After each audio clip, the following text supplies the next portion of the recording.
सब देखने और सुनने वालों की खिदमत में मोहब्बत भरा सलाम। अरफान अहमद खान साहब हमारे साथ हैं। तहरीक लबैक पर पाबंदी लगा दी गई है और बाकायदा तौर पर इसके बारे में हमने आपको बता दिया है कि तहरीरी तौर पे फैसला जारी किया गया है और इसके बाद के क्या हालात रहेंगे। कई लोग कॉमर्स में लिख रहे हैं कि 4-6 हफ्ते बाद सब कुछ चेंज हो जाएगा। हमारे साथ खान साहब हैं। खान साहब से पूछते हैं, खान साहब ये बताइए, ये जो कुछ भी हुआ इसे अदालत में चैलेंज कर सकते हैं? तहरीक लबैक का कोई भी कारकुन जो है, क़यादत तो उनकी गायब है, रूपोश है या गायब की हुई है, जहां भी है, तो कोई भी कारकुन जो उसका मेंबर है तहरीक लबैक का, वो इसको चैलेंज कर सकता है कि जी हुकूमत ने ये फैसला किया है जिससे मेरी आज़ादी मुतासर हुई है, तो मैं इसको गलत समझता हूँ। तो सुप्रीम कोर्ट को जो है वो उसके लिए समाअत होगी और तो समाज के दौरान तमाम बातें खुलेंगी कि भाई क्यों पाबंदी लगी है, किस बात, जो तफसील अब तक आम लोगों को नहीं पता, ये लोगों से छुपाई गई है, वो जो है तफसील हुकूमत को बतानी पड़ेगी। और फिर ये है कि भाई वो सारा कथा जट्ठा इनका जो है सामने आएगा तहरीक लबैक वालों का। और अभी तक जो दूसरी तंजीमें हैं, मजहबी तंजीमें, उनकी तरफ से बजाय तो कोई ऐसा रिएक्शन नहीं आया, लेकिन जो कहा जा रहा है अंदर से खबरें ऐसी आ रही हैं हमें साफी बरादरी की तरफ से, इसमें बताया जा रहा है कि भाई सब जो है उन्होंने इस फैसले को पसंद नहीं किया। हुकूमत ने खुद भी इस फैसले को ऐलान करने से पहले बास तंजीमों से मुलाकातें की हैं, हुकूमती नुमाइंदगान ने, और बास उलमा को इकट्ठा किया गया है, इस्लामाबाद बुला के उनको ये बताया गया है, तो लोगों ने उनके इस फैसले को पसंद नहीं किया हुकूमत के, मतलब उन्होंने फेवर नहीं की कि हाँ, उन्होंने ये कहा कि पाबंदी नहीं लगनी चाहिए किसी भी मजहबी तंजीम के ऊपर। जाहिर है कि फिर एक दफा बात चल पड़े तो फिर दूसरी तंजीमों को बारी आ जाती है, दूसरी तंजीमें जो है उनके भी पीछे खुलने शुरू हो जाते हैं कि भाई ये कुछ मुल्क के अंदर हो रहा है। तो इस लिहाज से तो हुकूमत को कोई ऐसा जिसे कहना चाहिए मजहबी तंजीमों की तरफ से कोई ऐसा प्लस पॉइंट नहीं मिला। तो ये जंग जो है हुकूमत को अकेली लड़नी पड़ेगी, और तजर्बा हमें यही बताता है कि जूं जूं वक्त गुजरेगा ये इसकी समाप्त शुरू होगी, तो ये तक जो अब खामोश बैठे हुए हैं मजहबी तंजीमों वाले, इनमें ज्यादातर सुन्नी तंजीमें हैं, ये सारे उठ खड़े होंगे उस सिपाह साहबा कह रहा हूँ, इसी तरीके लबैक की फेवर के अंदर।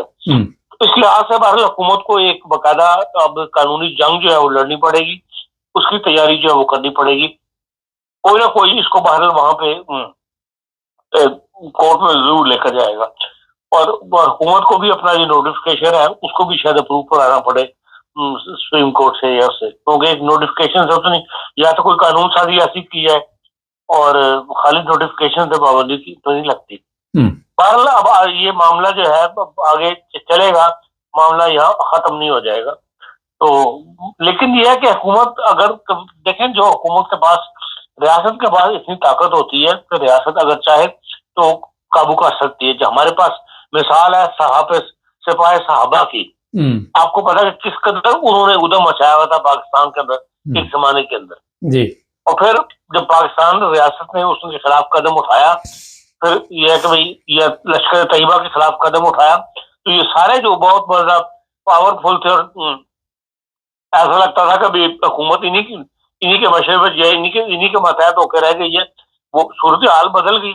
अब मोहम्मद अहमद जानवी अभी भी जिंदा है, लेकिन यह कि भाई उसका कहीं नाम नहीं आता, कहीं उसको हाईलाइट होने नहीं देती हुकूमत उसी किसी भी खबर को।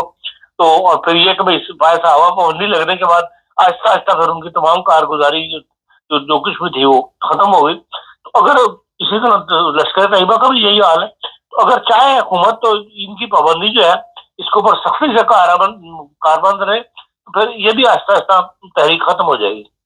खान साहब यहाँ पे एक बड़ा अहम सवाल है कि जो लोग वहाँ पे सोशल मीडिया पे वीडियो अपलोड कर रहे हैं उनमें ख़वातीन भी है, वो लबैक के नारे भी लगा रही हैं, उनका कहना ये है कि अभी तक हमारे जो बच्चे हैं उनकी लाशें नहीं दी जा रही है, कोई FIR नहीं काटी जा रही, तो लोग अभी तक इससे मुतमिन नहीं है। और ये भी वजह एक क्या है कि जो दूसरी मजहबी जमातें हैं वो इस वजह से भी नाराज हैं। क्या कहते हैं इसके बारे में आप?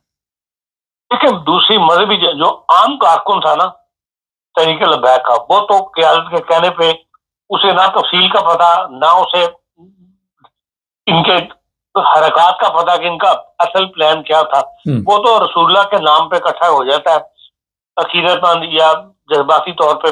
असल काम तो क़यादत का होता है, क़यादत ने लेके चलना होता है। तो अब ये लोग जो बेचारे मारे गए हैं, इनके बज़ाहिर अरब जो है वो परेशान है बच्चों के मामले में, लेकिन अब क़यादत है कोई नहीं इनके पास इस वक्त। तो रुपेश है या जो क़यादत थी उनकी वो पकड़ी गई है, पकड़ ले हुए हैं उन्होंने।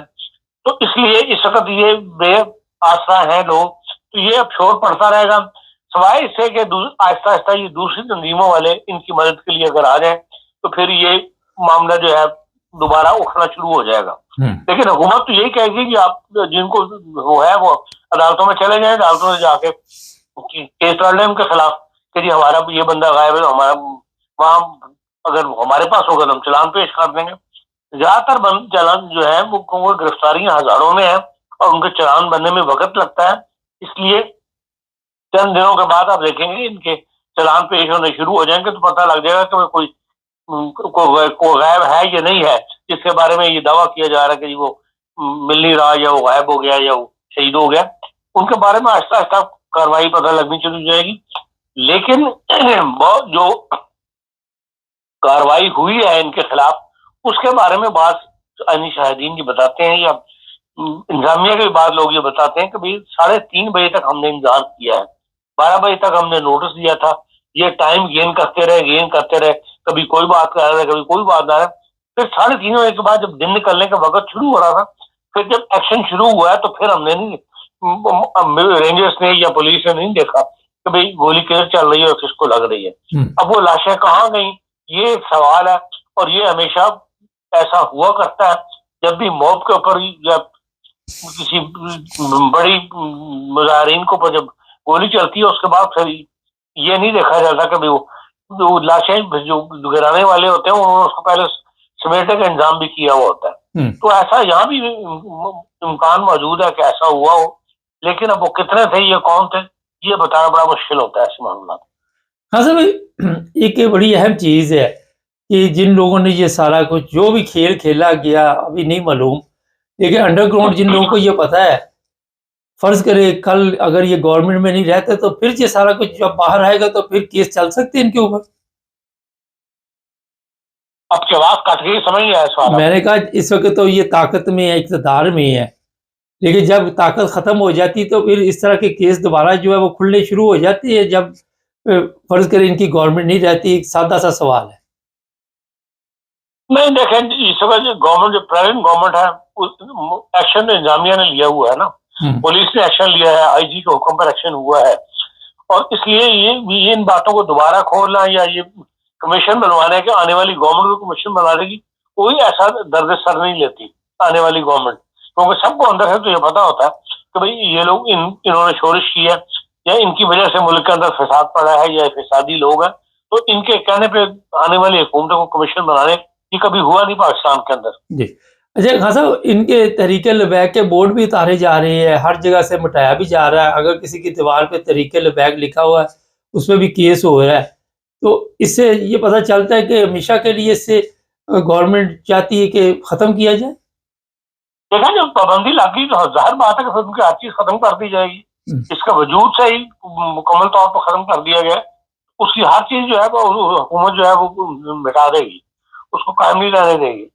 अच्छा, कॉमर्स में कई लोग ये लिख रहे हैं कि कभी सोचा भी नहीं था कि एकदम ये सारा कुछ हो जाएगा अचानक ही और फिर ये सब खामोश बैठ जाएंगे। तो ये तो वाकई खान साहब किसी ने सोचा नहीं था। तो आपने तो पिछली दफ़ा इसका जवाब दिया था कि इन्होंने सरकार पे हमला किया। तो ये प्लानिंग जो बनी सरकार की तरफ से, आप देखते हैं कि आखिरी हद तक जाने के बाद ये फैसला किया गया। देखिए, हुकूमत ने इनसे मुज़ाकरात किए हैं, ये नहीं कि हुकूमत ने एकदम एक्शन लिया है। हुकूमत ने इनको मुतबादिल जगह भी पेश की हैं कि भाई जब गजा के अंदर अमन का मुआहदा हो गया है, हमास उसको एग्री कर गया है, तो आपने जो एहतियात करना है वो मैसी के सामने ना करें, आप हम आपको जगह दे देते हैं, आप वहां कर लें।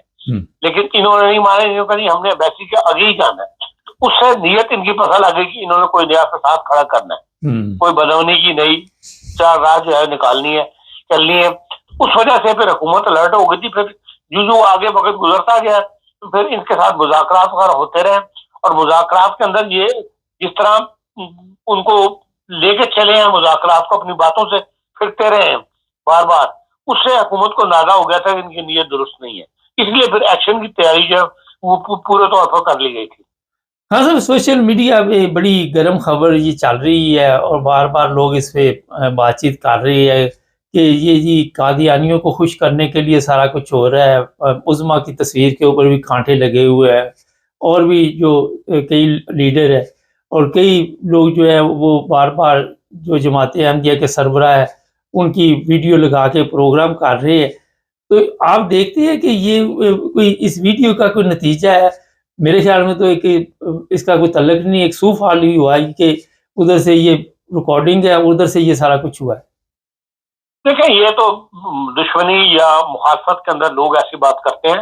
ये चंद लोग हैं जो ऐसी बात कर रहे होंगे, लेकिन जो आखिरी मुज़ाकरात हुए हैं, आखिरी रात जो जब ये मुरीद के में जमा थे, जो चीफ सेक्रेटरी के दफ्तर के अंदर मुज़ाकरात हुए, जिसमें टीएलपी के कौन कौन लोग शामिल थे, हुकूमत के कौन कौन लोग शामिल थे, पंजाब हुकूमत के कौन कौन से लोग शामिल थे, किन किन लोगों को सब इंफॉर्मेशन दी जा रही थी, जो वहाँ गुफ्तगू हो रही थी, वो सारी अब ओपन हो गई है। वो ताहिर अशरफी साहब ने बयान कर दी है। ताहिर अशरफी मौलवी जो है वो तो जमात का सख्त मुखालिफ मौलवी है, और उसने उस पूरे प्रोग्राम 2 घंटे का प्रोग्राम है उसका, जो उसने इंटरव्यू दिया है एजाज सैयद को, उसने एक लम्हे की कहानी बता दी है कि भाई वहां पे रात को क्या हो रहा था चीफ सेक्रेटरी के पंजाब के दफ्तर के अंदर, और कहाँ ये तरीके लबैक वाले जो है ये अपनी बातों से फिर रहे थे। एक मुआहदा होता था, एक बात पे हाँ करते थे, हम कहते थे अब ये स्टेप उठाओ, इजाजत मांगते थे, और वहां से फोन आया था नहीं हम ये नहीं कर सकते। जो साथ रिजवी जहाँ पे मौजूद था, गुजरांवाला एक करीबी था मरीज के अंदर, वहां तक मैसेज जाता था, और वहां से जवाब आ रहा था, हर चीज उल्टी हो रही थी, और उससे ये नजर आ रहा था कि इनकी नीयत दुरुस्त नहीं है, और उसके ऊपर हुकूमत ने इलेक्शन लिया। इसमें किसी दूसरी अहमदिया जमात का या किसी और का कोई अमल दखल नहीं। ये इन्होंने अपनी गलत प्लानिंग की वजह से अपनी बदनीयती की जो है मार खाई है जो पंजाब हुकूमत से। हाँ सर, आईजी पंजाब और सीसीडी के चीफ ने कल प्रेस कॉन्फ्रेंस की। उन्होंने कहा जनाब यहाँ पे पंजाब में अब मुश्किल हो जाएगा उन लोगों के लिए रहना। आपने देखी वो प्रेस कॉन्फ्रेंस? नहीं, मैं नहीं देखी। नहीं देखी? नहीं, मैं नहीं देखी। अच्छा, क्योंकि खान साहब ने जो चीज़ देखी ना उसका जवाब नहीं देते, इसलिए मैंने कहा पहले पूछ लो। चले, बहुत शुक्रिया खान साहब, थैंक यू। नाज़रीन, जब भी कोई गलती होती है तो वो दूसरे के ऊपर फिर डाली जाती है। अपनी करतूतें हम सेट नहीं करते, अपने आप को तब्दील नहीं करते, अपने गिरेबान में झांके नहीं देखते। और अब ये सोशल मीडिया पे बार बार कभी कादियानियों पे इल्ज़ाम लगाया जाता है कि उनके कहने पे, उनको खुश करने के लिए। ये गवर्नमेंट किसी को खुश करने के लिए नहीं है, लेकिन पाकिस्तानी अवाम को अगर ये खुश करे और कवानीन के मुताबिक चले। लेकिन जो सबसे बड़ा यहाँ पे सवालिया निशान गवर्नमेंट पे भी उठता है कि ये वजूद में कैसे आई हुई है, क्योंकि ख़ुद भी अगर आप साफ ना हो, किसी चीज़ की गवाही देनी हो, तो अदालत भी ये देखती है। हमारी अदालतों की जो हालत बना दी गई है, कई सवालात है। चैनल को सब्सक्राइब करें, जुड़े रहिए हमारे साथ।